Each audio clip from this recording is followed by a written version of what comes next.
I don't believe my work life would have ever been what it has been if it wasn't for John Carpenter.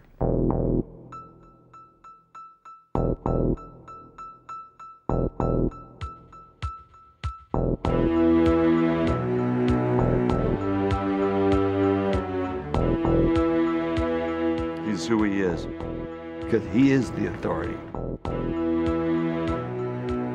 He sees the world differently than anybody else. He sees it slightly askew.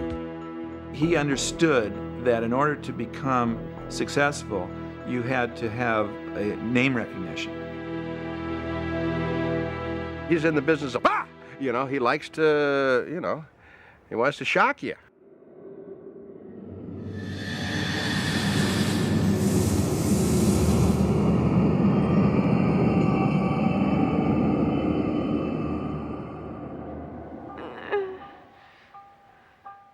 In a career that spans over 3 decades, John Carpenter has made over 20 films. A private and fiercely independent figure, Carpenter often writes, edits, directs, and composes the music for his films all by himself. Always an enigma, Carpenter has been called the Prince of Darkness, the pornographer of violence, and the patron poet of the fantasy film.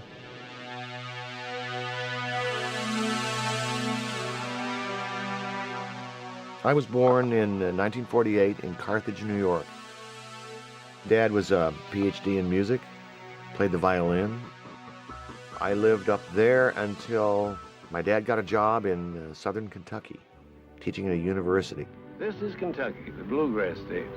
More than 40,000 square miles of rolling, fertile land. So we East of moved, the Mississippi River, the family moved down to Bowling Green, Kentucky. Population is mainly rural.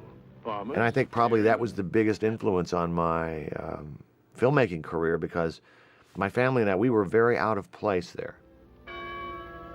This was the Bible Belt in the Jim Crow South in the old days, okay?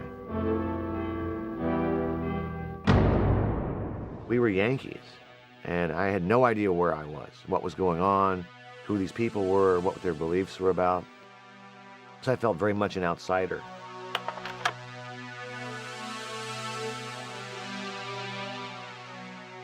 I think I found my love of life and my survival in both music and movies. I tell you, from its size and its appearance, this thing came from outer space. I fell in love with movies, all kinds of movies. I just loved the experience of going but watching them, and the idea that somebody would direct them was fascinating to me. I just think I discovered that when I was about 8 or 9 years old. My mom and I went to the movies, and we went to see It Came from Outer Space, which is an early 3D movie. The opening sequence, this meteor comes shooting across the sky and blows up. I was very young at the time, and that profoundly frightened me. I jumped up and yelled, ran, because I thought I was in danger. When I got to the back of the theater, I thought, man, but that's cool. I want to see a little bit more of that. Let me see you as you really are. I was especially attracted to the kind of horror sci-fi world. That was really interesting to me.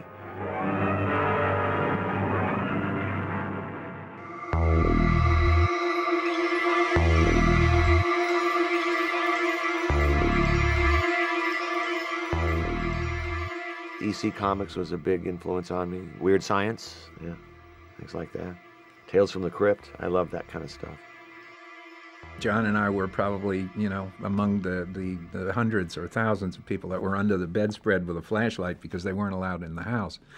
I don't know what it was like in Kentucky, but I grew up in the Bronx in a Catholic family, and I had to sneak all that stuff. But this was back in the 50s and 60s. There wasn't a lot of opportunity back then to have friends who enjoyed the same thing. It's not like it is today.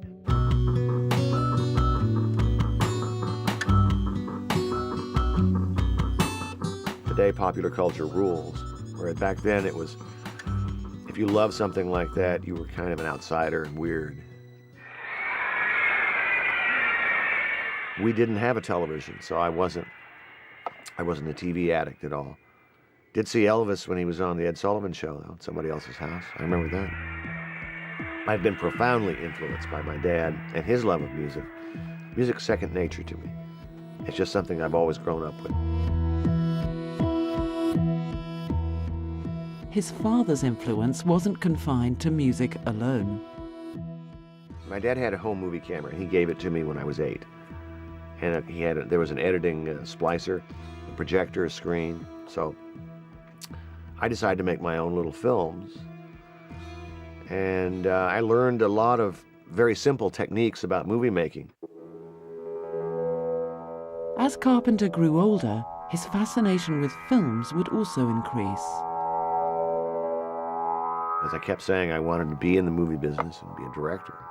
My dad said, "Oh, you don't want to do that." Not really. Why don't you get a good job, you know? But that was the typical of the times, you know. People like me from this little town didn't get to be movie directors. It wasn't possible.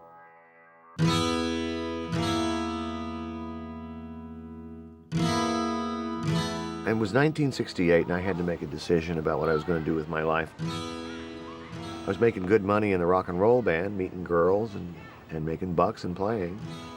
But I thought, now's the time to do something about this love of movies. If I'm going to do something now, do it now. I got accepted at USC, which was known as the best film school in the world. So off I went. And it was a very different place in those days. This was during a lot of the unrest over the Vietnam War. So that was going on as a backdrop. Stop the bombing and stop the war. A lot of radicals going on around there. It was 1968, 69, 70. But that aside, I learned everything, every basic idea about filmmaking that I now have from film school. Camera, sound, we had lighting, mixing, acting, writing, editing. I bet this is it. This is the exactly the ones we cut on Bronco Billy. I mean, and why John would Carpenter would sit here and he'd go like this when he saw it cut. He'd go, and that'd be the cut. I met John probably in 1967, 68, when I went to film school at the University of Southern California. That was my first relationship with John. We both came out of the 60s wanting to be rock stars. We wound up creating a kind of fictitious rock group called the Coupe de Villes. And we would do the scores for some of the movies that we did.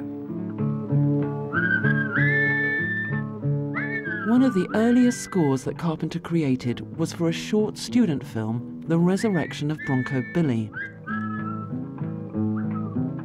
The film was a gentle elegy for the Western. Like the young Carpenter himself, the main character is an outsider who fantasizes about becoming a cowboy hero.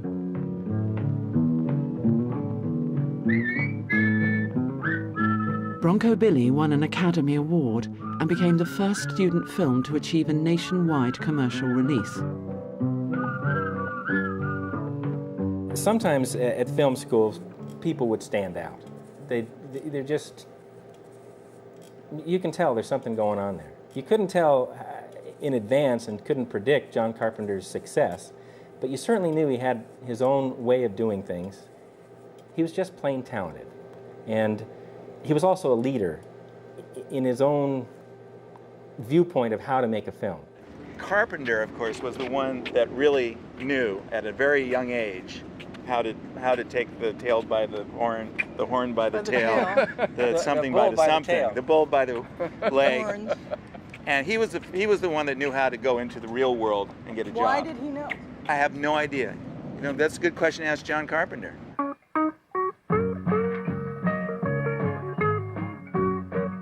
And the film which gave him his first professional break was Dark Star, which Carpenter himself described as Waiting for Godot set in space.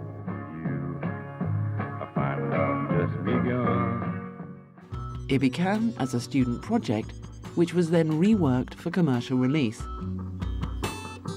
We just didn't have any fear. That was the crazy thing about it. We believed that we could make a feature. And we did. Not that it's a great movie, it's painful in some ways to watch now, but when you realize for its time and realize how young we were and how little we knew, it's an interesting accomplishment. Sergeant Pinback calling bomb number 19. Do you read me, bomb? Bomb number 19 to Sergeant Pinback. I read you. Continue. Doing a science fiction movie that took place in outer space, space suits, special effects, was unheard of, really, at film school. But he had the kind of genius of Dan O'Bannon to help him in the midst of all that.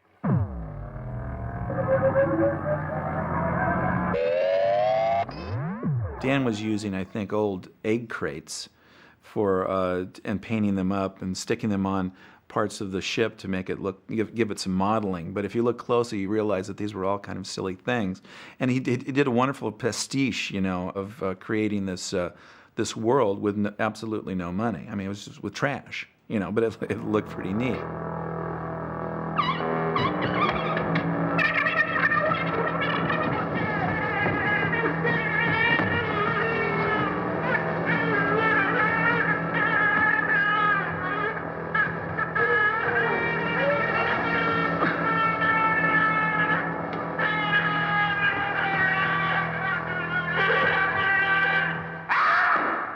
It started out as a student film.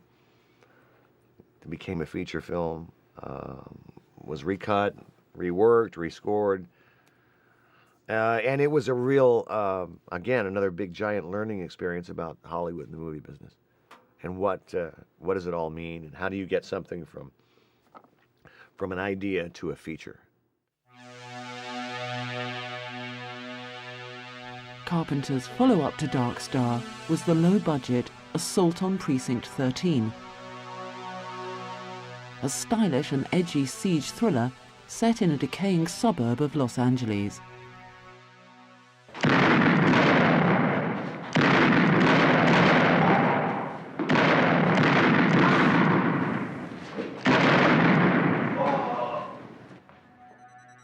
That was my second film, and that was a movie that didn't get a lot of attention in the United States.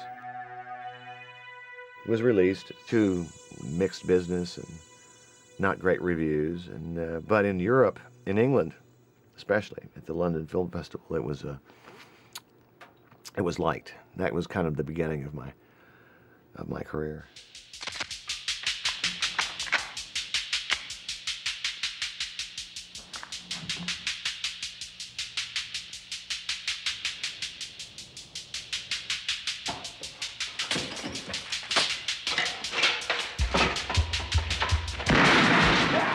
When you look at Assault on Precinct 13, it's a bunch of people pushed together in a tight, tense situation, and because of the people that they are, they have to overcome the situation, but they don't overcome it by doing an awful lot of sitting around and talking about it.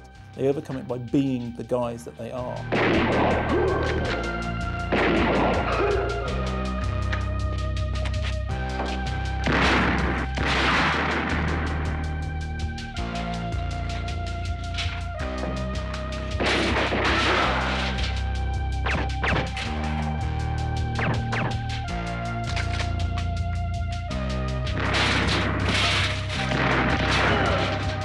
I met John when I interviewed with him to become the script supervisor on Assault on Precinct 13. We had a lot of, common references, things like Howard Hawks' love of his movies and things like that. And so my first working experience with John was on the set of Assault on Precinct 13.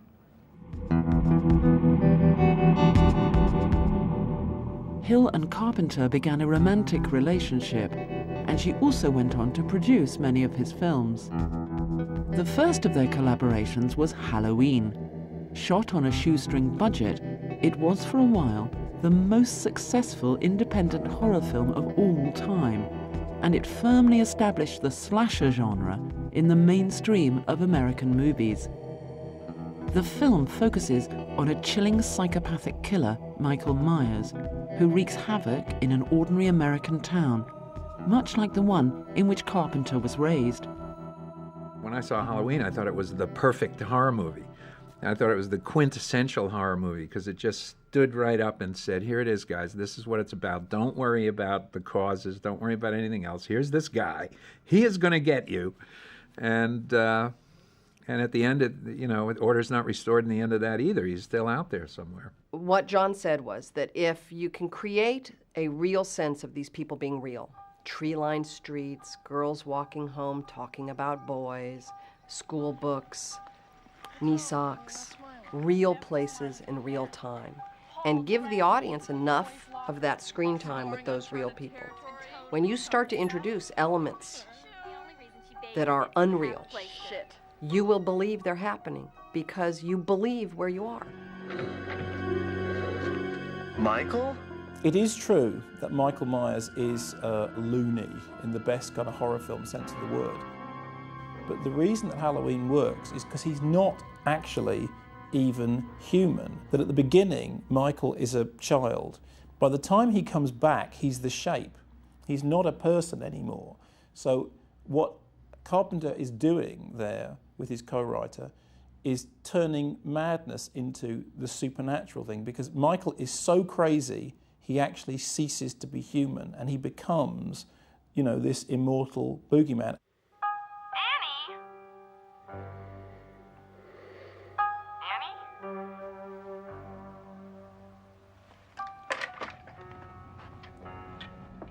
All the sort of the tropes that we now think of as terribly cliched, the killer's point of view, the build up to the shocks, the people in danger, all those things are sort of laid out in Halloween in a very straightforward way. And the problem with watching it now is that you think when you watch it now that you're watching a bunch of cliches. And of course, Halloween was the thing that made them cliches. It worked because it was so simple, because it was so straightforward. One of the reasons it is that simple is they simply didn't have a lot of money. The budget was tiny and the technology was tiny that they could have, and they had one trailer for everything. They had the smallest, dumpiest little production offices on Cahuenga Boulevard in Hollywood, in the back of this building. You have to remember the spirit that the movie was being made in. And, John and Deborah, these hippies, these kind of young, rock and roll kind of people. So it was like great filmmakers. It was just they were these kind of weird people.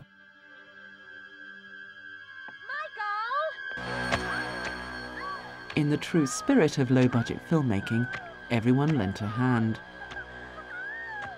On the opening shot of the movie, I am the hands of the little boy, and who reaches in, takes the knife, and carries the knife through the house and up to the girl, the sister.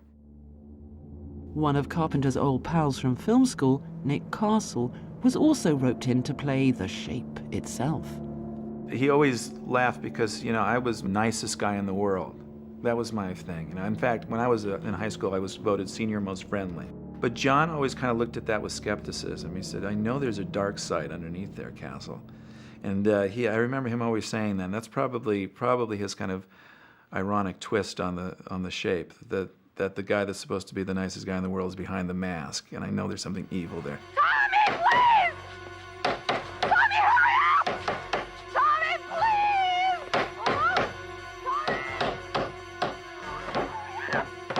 Tommy, please!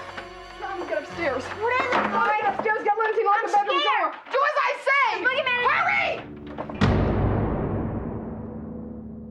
What Carpenter does is to take a series of situations in which there is somebody in a situation of danger, usually a sexual situation, and just play it to the hilt.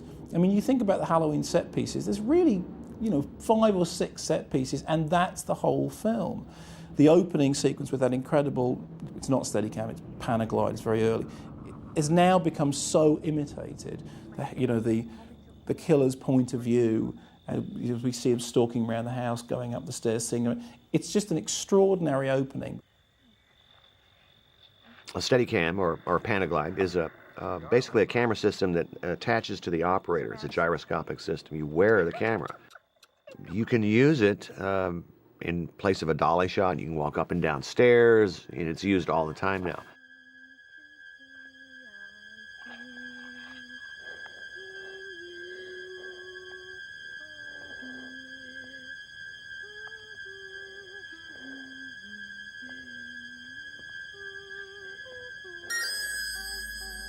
I suppose my sense of composition has always gone in movies to Panavision or CinemaScope or widescreen.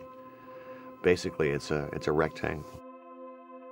If you look at that frame size and you telescope it and you watch it from the beginning to the end, it begins to get more claustrophobic. So at the end of the movie, we're inside this closet in this small box. And so Jamie, as Laurie Strode, when she starts the movie, has a very big canvas by which to work with.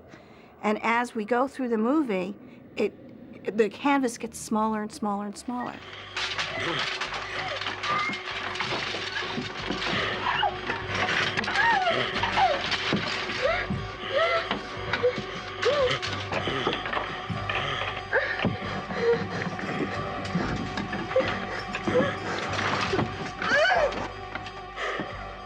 So I would have the shape, or the killer in Halloween, either appear in the background of a scene or in direct foreground, okay, the shoulder or over his shoulder or something, and accompany that with some sort of a musical sting, this little kind of an ugly electronic sting to keep you on the edge of your seat, because he's everywhere.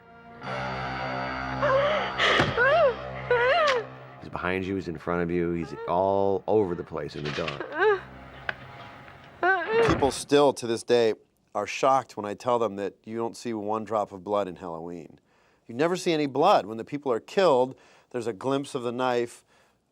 You know, Michael Myers holds the knife up, we cut to the victim, the knife is stabbed, and then you cut to the victim's face as he dies.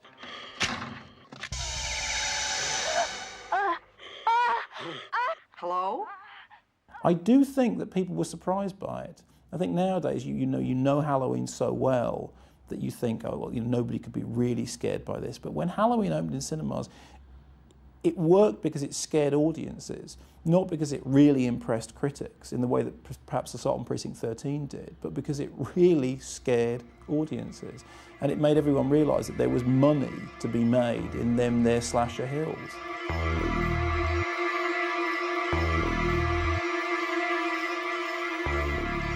With only a $300,000 budget, the hugely successful Halloween went on to gross over $75 million worldwide. One of the many reasons for its success in terrifying audiences lay in the music, composed by Carpenter himself. I got a pair of bongos for Christmas. I can't remember why particularly. And my dad was showing me 5/4 time, teaching me what the difference is between that and 4/4. And basically, the rhythm that I learned to play was the theme from Halloween. It's in 5/4 time. Boom, boom, boom, boom, boom, boom, boom, boom, boom, boom, boom. It's directly the same thing.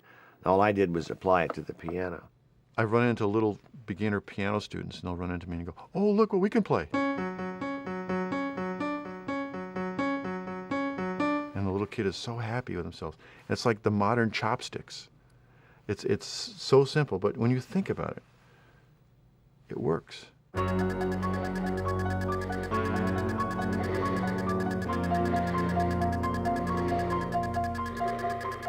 All this art is a communication, so John selected those notes in that rhythm and doing it on a piano as the communication which now is associated with that image. And this theme and Michael Myers are inseparable. I mean, the tension that comes from his insistent rhythms and the fact that you know what's coming, or something is coming, and it changes and it shifts, and he's terrifically able to follow that. Look at how effective Herman's music was to Psycho. I mean, you take the music out of Psycho and it's a little flat.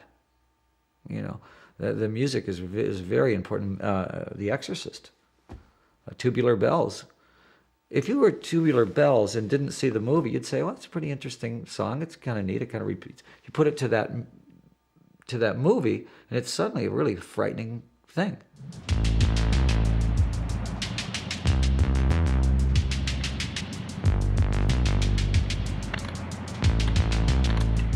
John's music woke me up to the idea that you don't need to punctuate with orchestra and with you don't have to be manipulative in that expansive a way.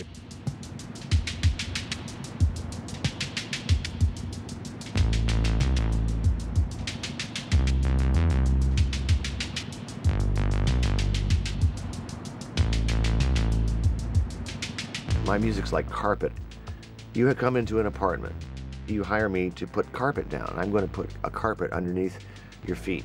It's going to support you, but you're not going to notice it after a while. It's going to be invisible. So the music needs to be invisible.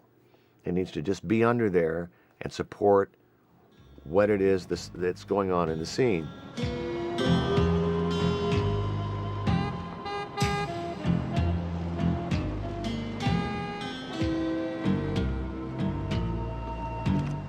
The music is like his vacation. That's how he gets away from the editing and the dealing with the studio and the publicity and all that. And he just comes over and he just like turns off the phone and he plays. And it's just fun. I don't want somebody telling me how to do it, so I'm not going to tell anybody else how to do it. I would never deem to do that. He really gives you that feeling that, okay, you're going to do something for me. It's not going to be what I would do myself if I could do what you're going to do. But that's fine, because I know I'm going to enjoy it, and I will take the best you can give me and put it in my movie. One of the things John said to me, he says, Alan, there's only one thing about doing the score for this thing. He says, the only rule is there are no rules. John's one of the few people, because he has such a good grasp on music, it's never a problem for him. He's right up to it. Knows when he should be in there playing something, or knows when he should have somebody else play something, or knows when there should be absolute quiet. When Carpenter went on to make The Fog, he extended the supernatural elements of Halloween into a full-blown Gothic chiller. The story of The Fog finds a band of ghostly sailors returning from the dead to wreak vengeance on the people of a small fishing town. We actually got the idea of The Fog when we were in England to show Assault on Precinct 13 at the London Film Festival, and we took a trip out to Stonehenge. And we looked across the meadow, and there was this pulsating fog in the distance. And John said to me, "What do you think's in that fog?" And I said, "Ghosts." And he said, "Let's write a fog story." One weekend, John and myself set out, starting like the bottom of California and driving all the way up the state till we found the perfect lighthouse. Oh, the location for The Fog was just, I just came upon Inverness, California, and eventually ended up buying a house there. It's just a gorgeous place. And this little lighthouse down there. And that's what I said, here we are. This is The Fog. This is where it takes place. One night he called me in Canada, having arrived at the Point Reyes National Seashore and the lighthouse in Inverness, and said, "Well, I found the place that I want to live out the rest of my life. I want to die here. This is it. This is the most incredible country I've ever seen." Just, up the coastline is Bodega Bay, where they shot the birds. So it's sort of coincidental, but I think it probably was that same sort of desolate, isolated shoreline that Hitchcock fell in love with, and so did we.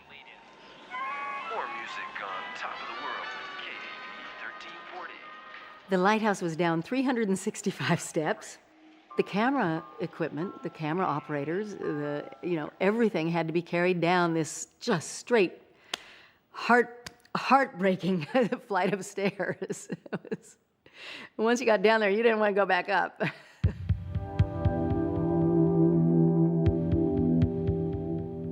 John Carpenter and Adrienne Barbeau got married prior to us shooting The Fog, and it was sort of interesting because for me, it was very difficult because John and I had been a relationship, a couple, prior to that. To be honest, my memories of The Fog really were about my friend Deborah and how difficult it was because of Adrienne. I really do feel that it was one of those things where, it was difficult. I mean, it was just difficult. And so while they were on their honeymoon, I was writing Stevie Wayne, which I think is probably the best character Adrienne's ever played, which is the star of The Fog.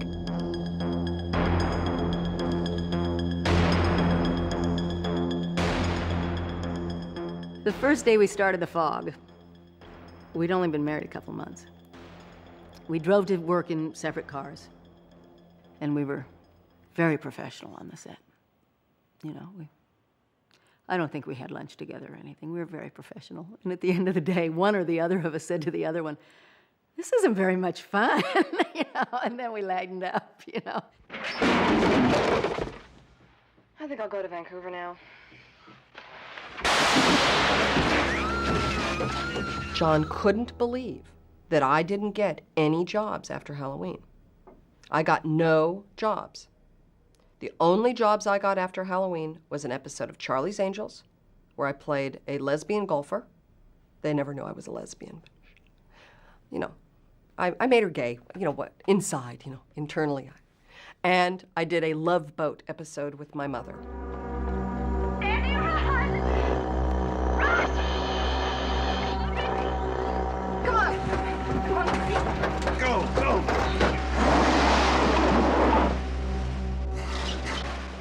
The coupling of Halloween and The Fog then led to other horror films going, ooh, we should put her in the movie because she's sort of that girl now. And then that's how that really took off. It was really the second movie that made that happen.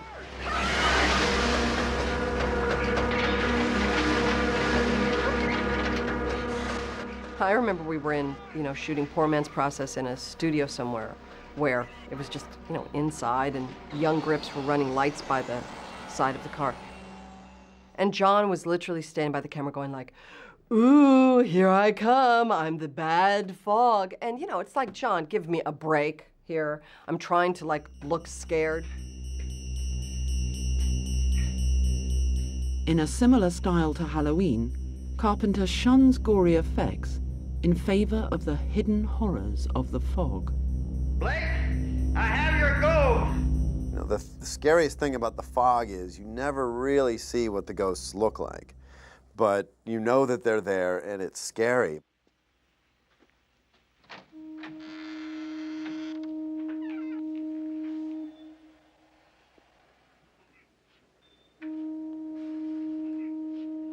John really sets up around his characters this sense of foreboding, and it's the idea that something's going to come out of the shadow, you just don't know what. Go to your room. I want to see who it is. No. Can I stay for 2 more seconds? Okay, I'm going.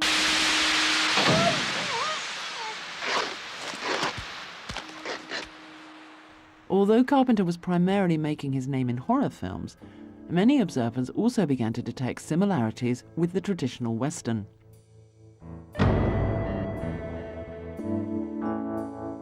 I think he basically sees a lot of these science fiction pictures, some of the horror films, as Westerns. I mean, it's such a kind of simple archetypal type of drama, the Western. He used to have a bumper sticker that says, "God bless John Wayne," on the back of his Cadillac. Loved John Wayne. One of the things that John early on expressed was a desire to remain true to the type of movies that he wanted to make and the way he wanted to make them. I got in this business to make Westerns, and by the time I got in, they weren't making them anymore, unless it were Clint Eastwood. Carpenter's love of Westerns dated from childhood, particularly those of Hollywood veteran Howard Hawks, such as Rio Bravo and Red River. I had seen movies that he had made, but was unaware of him or how they connected with other films. And all of a sudden, in film school, we had a retrospective. We saw all of his work from the silent films on, and it was a stunner to me. This man is unbelievable. It is true of a number of Carpenter's best films, and it's also true of a number of, Hawks' best films. And it's guys doing stuff is what makes the film go forward.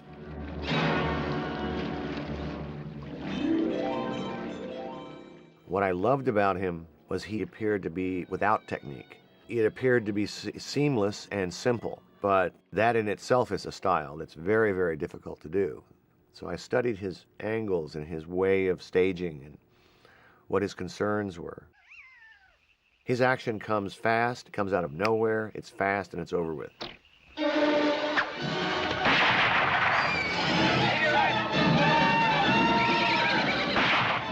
And I've stolen from him as many times as I possibly can. There was a scene where a policeman throws a gun to a cop, and that's right out of Howard Hawks. I don't want to have kill you, Mailer. With what?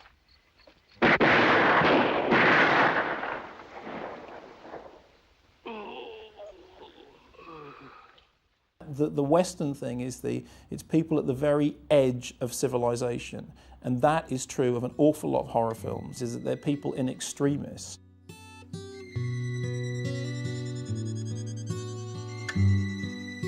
The vampire movie is definitely a Western. That's an obvious Western with, you know, gunslingers and in a Western town. When I made Vampires, I decided I was going to lean a little bit towards Sam Peckinpah in terms of style. Peckinpah is kind of a genius show-off director. He shows you, he does all these different cameras in slow motion. I decided to give it a try. So there's a little bit more violence and blood, and people splitting open and stuff like that.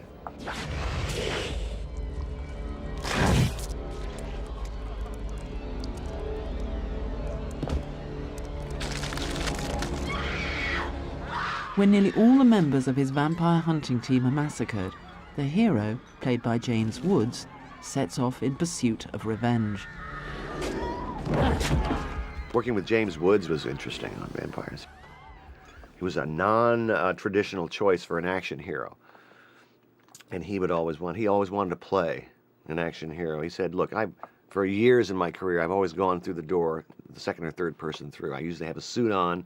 I'm following Jodie Foster. I'm either the bad guy or I want to go through first with sunglasses on and a gun.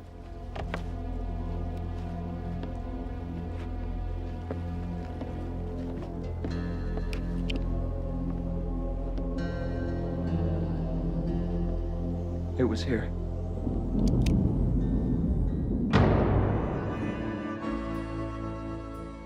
Another of Carpenter's action heroes, the character of Snake Plissken, was also modelled on the cowboy outlaws of the West. Plissken is played by former Disney Studios child actor Kurt Russell, whom Carpenter helped to propel into the major movie league. S.D. Plissken, American, Lieutenant, Special Forces Unit Black Blight. 2 Purple Hearts, Leningrad and Siberia. Youngest man to be decorated by the President. He robbed the Federal Reserve Depository. Life sentence, New York Maximum Security Penitentiary. I'm ready to kick your ass out of the world, war hero.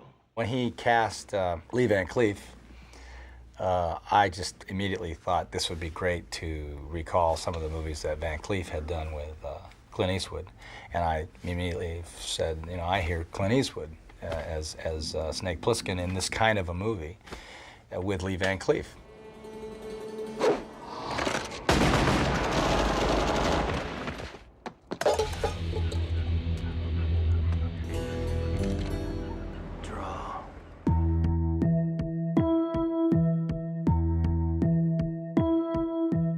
Snake Plissken is the hero in Escape from New York, a film in which the frontier town of the Western has been replaced with a vision of urban violence and decay that reflects Carpenter's lifelong fascination with comic book styles. The story takes place in a futuristic, authoritarian America in which Manhattan Island has been transformed into a top-security prison, surrounded by fences and mines.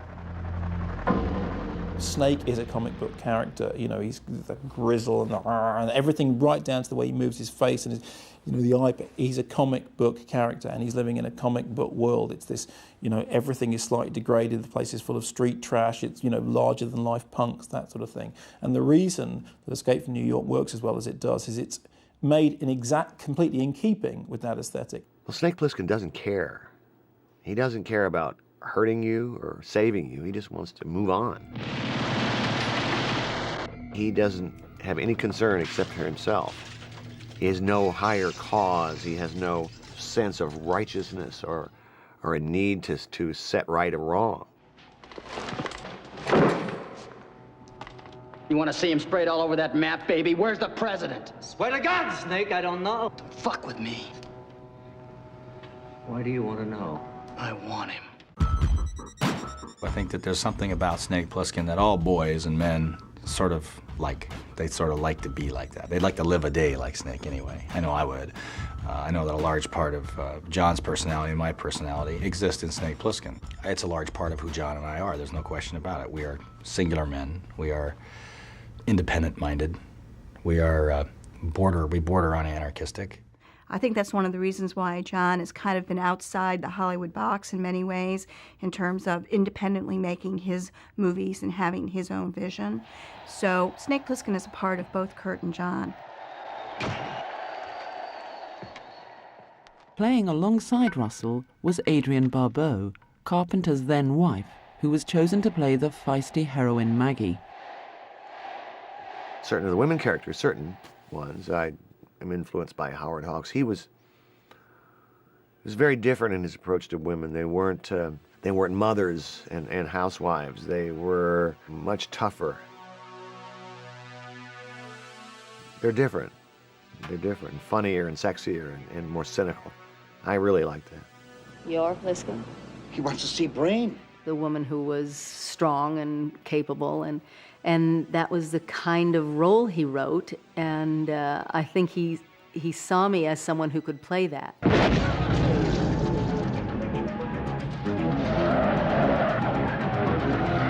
gotta slow down a little, Snake. I think they're 3 miles ahead, Snake. You think?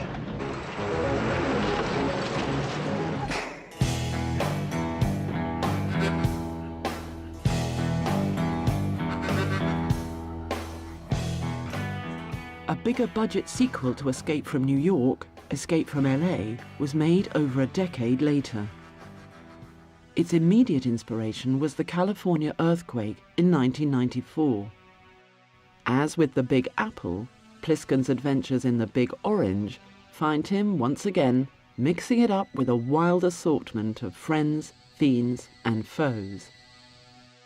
We hadn't worked together in a long time, I don't know, 7 years maybe. And he said, action. I came down the hill, or whatever it was. I came down the hill, did the look at the sign or something, walked on, cut, and it was like we had finished Escape from New York on Friday and started Escape from LA on Monday. It was like we had the weekend off.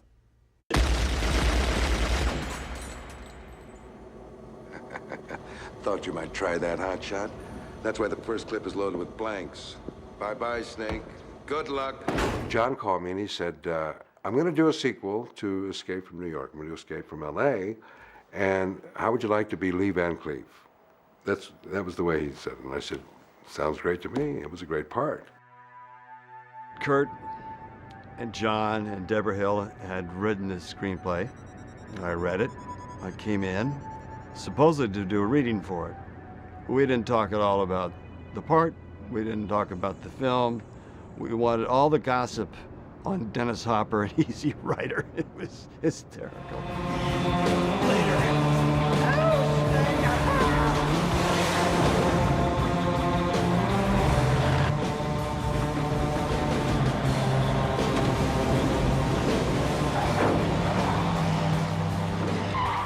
The pay wasn't bad. The best part, though, was with John and Kurt Russell together. They have such a good, long relationship. Being allowed in, even for a moment, on that friendship, that's better than the pay.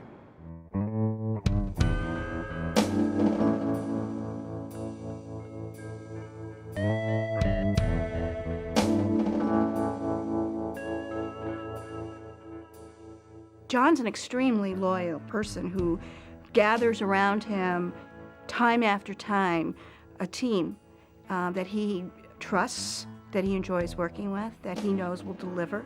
Because John has a tendency to work in a sort of a lower budget range. And so therefore he knows he needs people who are willing to go above and beyond the call to help him get his vision on the screen.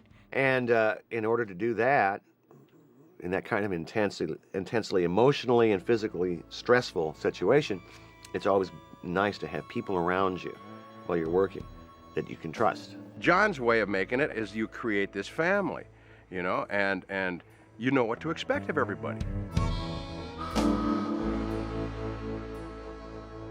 Try to have a good time on the set. It's always been my philosophy. Make it a nurturing experience, but that's not always possible with some personalities. Some people need different things to create, and oftentimes it's adversity, or they need to create adversity. When we were doing Village of the Damned, I remember there was a little power struggle there for a moment. And John said, well, you know, I'll be in my trailer when you guys want to do my movie. And he went in there and stayed there until everybody decided, oh, yes, that's right, it's John Carpenter's movie. So, you know, then everybody showed back up on the set. Notice how I didn't name names. I've seen him get hot with actors a couple times, and I would not want to have him hot at me. He's pretty scary.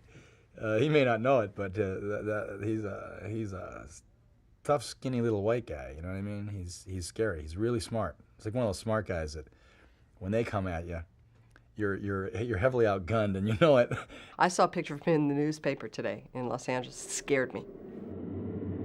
He's somehow inhabited these movies a little bit, and you know, I mean, these movies come from his head, so there's got to be something wrong with it. Almost every new film that Carpenter released contained its share of references to Howard Hawks, and he finally took the logical step of actually reworking one of his mentor's own movies in the 1951 sci-fi thriller, The Thing.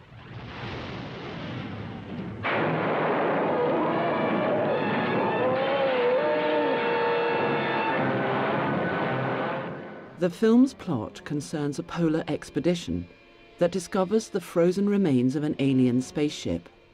The craft is harboring a shape-shifting organism that can mimic other forms of life. It was Carpenter's first big studio production, and the resulting controversy was to prove a turning point in his career. Up until, quite late in his career, Carpenter was quite happy to play with fairly low budgets and to be experimental and to do, to push everything as far as possible. The best bits of Halloween or the best bits of Assault on Precinct 13 are things that are done really, the best bits of Dark Star, done on a really, really tight budget, and they have to be inventive. Of course, with the advent of the late 70s and early 80s and filmmakers like George Romero, suddenly audiences got a taste for gore. So the climate for special effects had changed. Suddenly movies weren't necessarily just about a scary horror story, but then you suddenly needed this grotesque imagery to go along with it. In the case of The Thing, it's, well, what if you actually could demonstrate a shape-shifting alien? What if it was possible? And together with Rob Bottin, they suddenly found themselves at a time in cinema history when they could.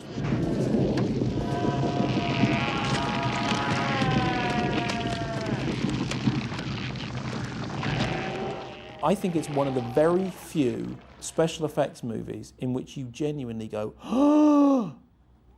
I mean, I remember seeing it for the first time, and the sequence in which the guy's head falls off and the spider legs come out and the head scuttles across the floor, and somebody looks at it and says, "You've got to be kidding." And that's the point of the film. The point of the film is you can't believe you're seeing this stuff.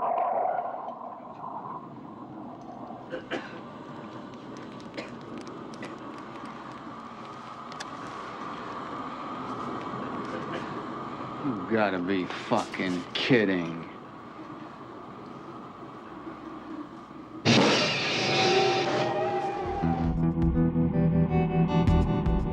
After a long and arduous shoot, The Thing was finally released to an unexpectedly hostile reception.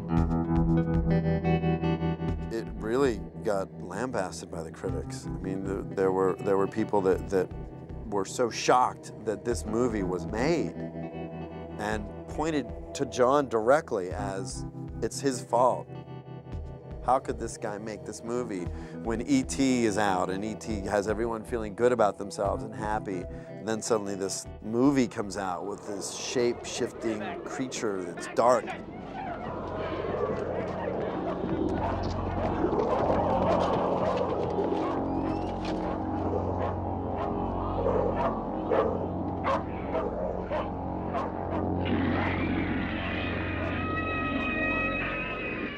I think had The Thing come prior to E.T., prior to Alien, it would have been enormous. It would have been huge. Damn it, Charles, torch it!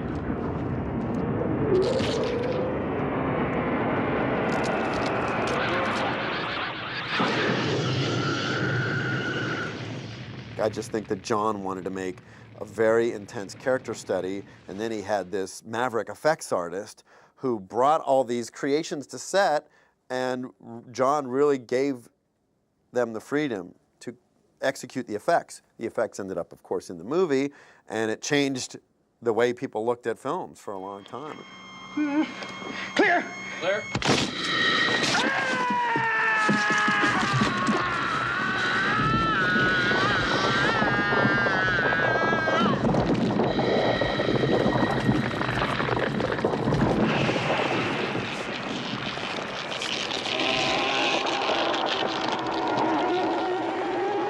It wasn't, as all these critics say, the special effects getting out of hand. It was somebody, embracing what was possible and stretching the genre absolutely to its limit. We said this is not going to be appreciated for 20 years because this monster's so bad. He's so ugly. They're not going to see the story about 12 guys in paranoia. It's just a story about paranoia and the breakdown of human beings believing in each other. I caught a lot of criticism for what they call graphic violence. I mean, they call me the pornographer of violence on The Thing, which at the time I was a young guy. Look, it really shook me up. If you'd made a film that was that good, if you'd sat there in the editing room and looked at it before anyone else had seen it and gone, okay, right, now let's show it to them, and then it had got thrown to the walls like it did, you'd retire. I mean, it's the sort of thing that makes people give up making films. It's the sort of thing that makes you go, for heaven's sake, what do you want? The irony of all that is the fact that recently, since The Thing has been released on Laserdisc and DVD, it has had a huge resurgence. And if you talk to anybody about that movie, that's on their top 10. Deeply affected by the negative reaction to The Thing, Carpenter's subsequent career has moved in a number of different directions with varying degrees of critical and commercial success. My agent said, you need to do something that you atone for your sins. You need to make something nice. So Starman, a movie later, I did Christine, then Starman came along. He said, it's going to be perfect. People will like you again. You can show them that you can make a nice romantic comedy. Has kind of a nice sentimental scene in the end, and it's sweet. Really, nobody dies. I think a lot of why Starman was his next film was to prove to a lot of people that, yes, John Carpenter is a filmmaker. He's not out to just, tell all these really bleak, dark, desolate films, that he actually has a lot of different kind of movies in his repertoire. I don't think Carpenter is a pessimist. I think actually he's a pretty optimistic guy. He's a guy having fun, even in his darker moments. These guys are always fun to be with, because I guess maybe they get rid of all their demons doing their movies, but they're never depressing. I've known more comedians that are depressing than horror guys.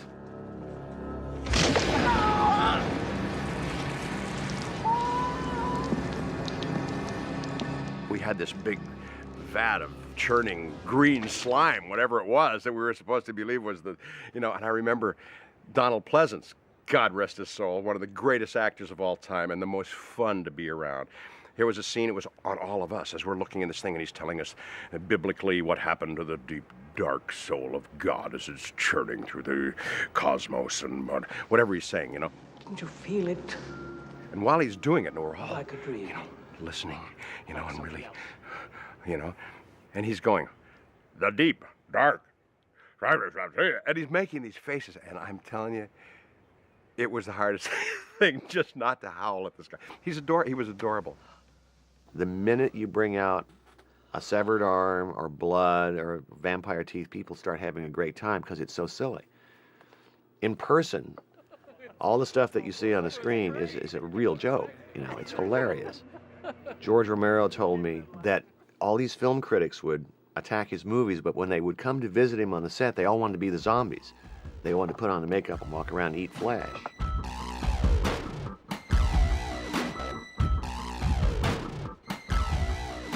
In the years since Starman and The Thing, Carpenter has preferred to work on the kind of independent pictures over which he retains the maximum creative control.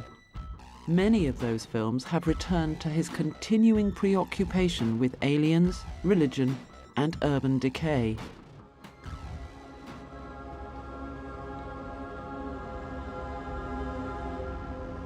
I'm fascinated by religion in films. I'm always dealing with the Prince of Darkness and the Fog, and a lot of these movies have priests, and it's about religion. It's so wonderful what you're doing, Father. Opening the church again. Prince of Darkness contains an ambitious blend of quantum physics, theology, and Gothic horror, set amidst an apocalyptic atmosphere of impending doom. I mean, if you take movies like Escape from New York, Escape from LA, Assault on Precinct 13, They Live, a lot of these things are apocalyptic in their sense of what contemporary life is all about. In They Live, a homage to the 1950s invasion of the body snatchers, a special pair of glasses enables the hero to recognize that an alien race is secretly controlling our everyday lives. What's your problem?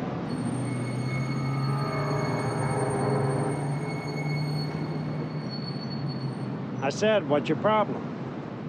I loved his line about he liked to think of the ghouls as the Republicans. Well, I've always had a little trouble with authority, I suppose. Probably when I was younger, I did. Now that I'm an old man and I'm a father, I have no problem with authority as long as it's me.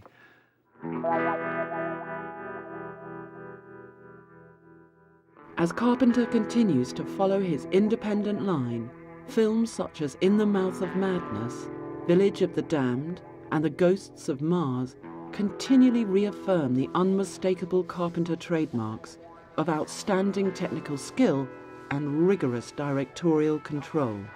Action!